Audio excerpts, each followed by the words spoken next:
Hey everyone, welcome to this new moon Sidereal astrology forecast for the new moon on Friday, April 1st, 2022. All right, so new moon in Pisces. If you're expecting me to say Aries just then, be sure to check out the link down below. We are using the visible sky on this channel called True Sidereal Astrology, and it does change the signs from mainstream astrology. But yeah, new moon in Sidereal Pisces. This is the constellation of the fish, which is swimming in the oceans of life. And ultimately, I would say Pisces is about finding more peace in our life. And this, of course, can be found in a number of ways. And so it could be through, of course, spiritual development or spiritual activities. It could be through doing things that are more important to us on a soul level. So aligning things like our routines or our work, into more soul-fulfilling things in our life. Could be literally bringing more peace, like more rest or sleep or things like that. But essentially connecting to our soul. It's the last zodiac of the zodiac signs. And so it is about coming full circle back to peace, surrendering what's outside of our control, to connect to that inner stillness, that inner peace, and to connect to our soul and to align to things, align things with that soul, right? So we're more in flow, we're more soul fulfilled, right? And of course, living more presently and more at peace in that sense. So any intentions around this is fantastic with the new moon. As we approach the Friday time period, it is good to end things from the previous lunar month. And so anything you do want to complete, finalize is good as we approach Friday. But really around Friday, it is the lowest energy of the cycle. So it is good to listen and see what new does arise from this. Now, the new moon doesn't have a whole lot going on with it, but we do have two conjunctions. One is a conjunction with healing Chiron. So there could be some healing energy coming out of this, either physical or spiritual, which is great. It could be very rejuvenating lunar month. And with Mercury, maybe things mentally. How can we channel some of that mind constructively into more of that soul fulfillment? All right, so let's go and take a look at all of this here in more detail when we return.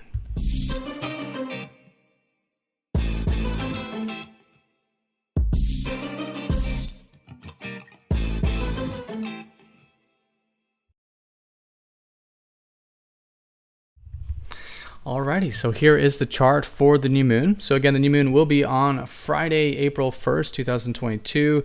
The exact time will be around 6 a.m. Eastern time of the Americas, if you do want to make that calculation for wherever you are in the world. But we are using topocentric here, which is a different model for pinpointing the time, essentially. And so the time will change depending on where you are geographically. And, so in that sense, it's around 6, but for all intents and purposes, it will be felt the later part of Thursday globally and the early part of Friday. All right, as you can see here, we are using the actual size of the constellations as they are seen visibly in the sky.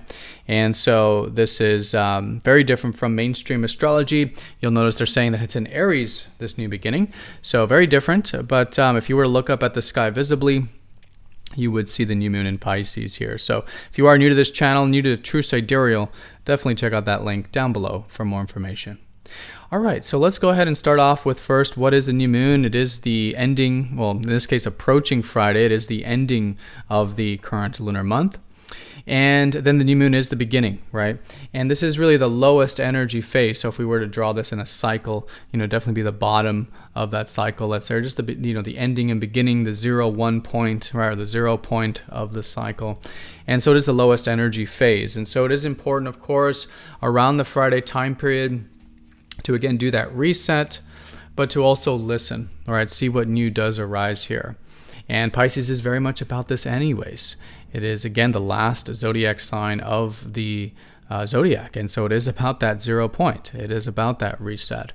And so great time of listening. Again, listening to our soul. Pisces is about connecting to that soul. And really not just the individual soul, but really the collective soul, we could say as well. If we look at the constellation, it is the fish, the two fish that are connected to the singular point. Right, they're connected by a string to a singular point. And I think this is very symbolic for the fact that, of course, we are all connected, and we are all connected to what you might call God or source or the present moment. Pisces isn't so much about the beliefs here. It's more about the feeling of it, right? The connectivity of it, the present moment, soul fulfillment, right? So this is more, it's water, so it's more emotional, it's more spiritual in nature, not so much mental or fire. So great to listen during this and, connect to our soul and see where our soul is guiding us. Any intentions around this on how we can develop more of that side of ourself, I think is a great way of working with this new moon. And again, it can happen in a number of different ways. For some of us, we might do this through literally spiritual development. Some of us might be starting things like meditation or yoga or other spiritual activities that help us find more peace. Others maybe just more sleep or more rest. Generally, maybe some of us a more willingness to go with the flow. It's great for all of us to practice more of this letting go of what's outside of our control. Living more presently. Pisces is very much about the surrender. It's not easy, of course. This is the again, last zodiac sign, so it's very high octave of development here. Not easy for anyone to let things go, but this is what Pisces helps us do. And so connecting to this, right, to this this side of ourself that does want to be at peace, does want to let go of what's outside of our control so we can live more presently, be more at peace, go more with the flow, right? So great to do that. And then on a practical level, anything in your life that could be more soul guided, whether it's your career, whether it's your routines, anything else in your life that you feel like could be more in alignment with your soul. This is also a great time of setting new intentions for that, or maybe quite literally new things surfacing from this. Others, it might be creative. Pisces is very much about using our intuition or our imagination or our creative side as well. So you see here, it is the inward constellation, the inward constellation of feeling, right? Connecting to that soul, and as a result, having more peace and soul fulfillment in our life. So great to again listen, see what new emerges from this. It's not only in a monthly sense, it's also in a yearly sense, because we do have Jupiter and Neptune about to conjoin. So they're going to conjoin April 12th.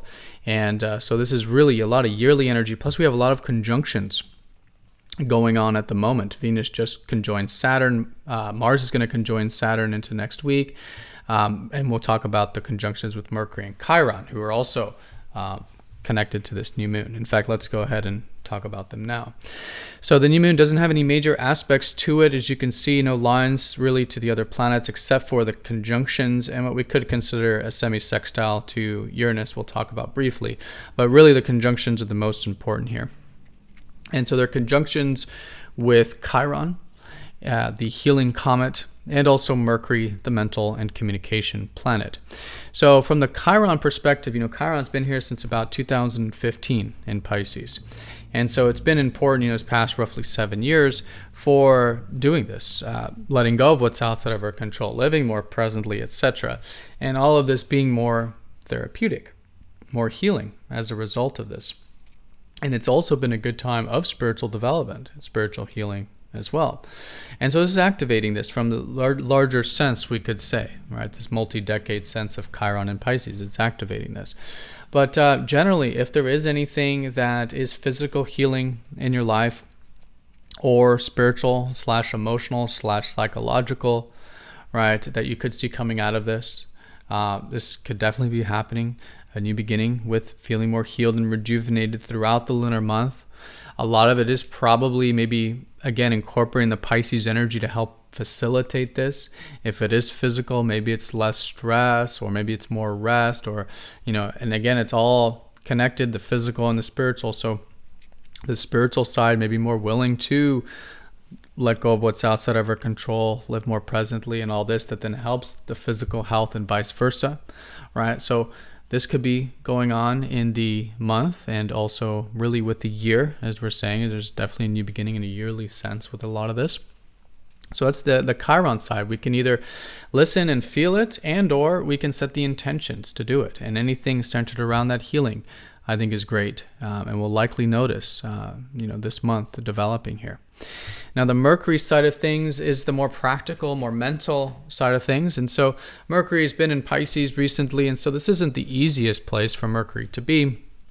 Mercury wants to have, it's our minds, the practical mind specifically. It wants to have things figured out and understood and verified and communicate, able to be communicated. And so, but this is, of course, a great gift now to see how we can align the mind, the ego, the practical self towards the soul fulfillment. And so there could certainly be a new beginning with maybe mental activities, maybe with how we're communicating, right? In this level of aligning the practical self, the practical mind towards the soul fulfillment, and maybe even literally working with Mercury, rules Virgo. So it's very much about doing the work. So literally working with the ethers here, or working with spiritual development here can also be great. Now, when Mercury is combust the sun like this, and they will conjoin, all these three planets will conjoin exact over the weekend just after the new moon. But when we do have this Mercury combust, know that the Mercury energy, the mental stuff, is getting drowned out by the sun. If you were to look up at the sky, you wouldn't see Mercury, you would just see the sun. And so this is very symbolic for the fact that maybe a lot of the mental stuff could be happening automatically or unconsciously, or could be on fire, or there's a lot of short-circuiting kind of feeling sometimes, is I think a good way of describing it.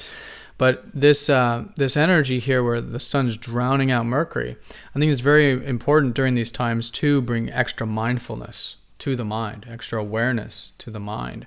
And, in this way, it then helps alleviate any challenges with it.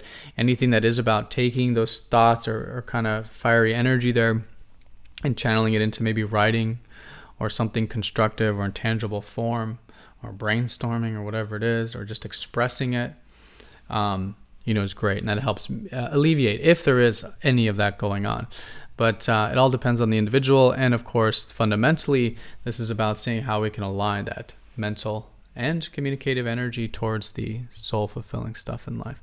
Now, of course, this could also be relationship-wise, so Pisces with Mercury. Mercury is very much about communication, right? So with relationships, healthy acceptance, healthy unconditionality, right? This could also be great themes to develop during this cycle as well. All right, everyone. So that is the new moon in a nutshell. There is a very minor, I don't usually talk about them unless there isn't a whole lot going on with the new moon. So in this case, there's a minor semi-sextile up to Uranus in Aries. And so this is the reminder that perhaps there are some things that can be for our growth, where we're combining the fire and the water, right? So Uranus in the fire sign of Aries right now is very electrifying. Collectively, for what has it been? 3-4 years now, 3 years, it's been very good to have that fire for taking action, independence, radical change. It's that fire behind change and innovation. But it's very different from Pisces, and it's really this growth and evolution. Aries coming after Pisces is this growth that in order to take action, and in this case with Uranus to induce change and all this is very important. I think that is a symbol of this new moon is change and taking action towards change with the semi-sextile. But of course, in order to do that constructively, it again needs to be in soul alignment. So I think a good sort of way of looking at this is how can we combine the fire with the water, the action, the spirit, towards the soul and soul fulfillment. And this could be extremely constructive. It is very much a very important new moon, even though there's not a whole lot of aspects with it, because again, it really is symbolizing a lot of collective energy and yearly energy with, again, specifically the Jupiter and Uranus now in Pisces. And, Neptune rules Pisces. Jupiter traditionally rules Pisces, actually. And so there's a lot of this new beginning here, both monthly and yearly going on here. All right, everyone. So that is the new moon. Most important thing is, of course, the Pisces, the soul fulfillment, right? New intentions around this, and just listening and seeing what new arises and seeing how we can incorporate more of this soul-guided, soul-connected side of ourselves. It can be very healing and therapeutic, and also great to set any intentions around that, and good to channel the mental stuff constructively with that awareness with Mercury conjunct here as well. All right, so everyone have a fantastic new moon. Thank you so much for watching. Be sure to click the like button if you're watching this on YouTube. And if you're not yet signed up for MTZ Insiders, it is a free newsletter where you do get these videos released first before YouTube. So if you're not yet signed up, definitely check out the link down below for that. But have a great new moon, everyone. Thank you again, and I'll see you all next time for the next astrology forecast. Take care.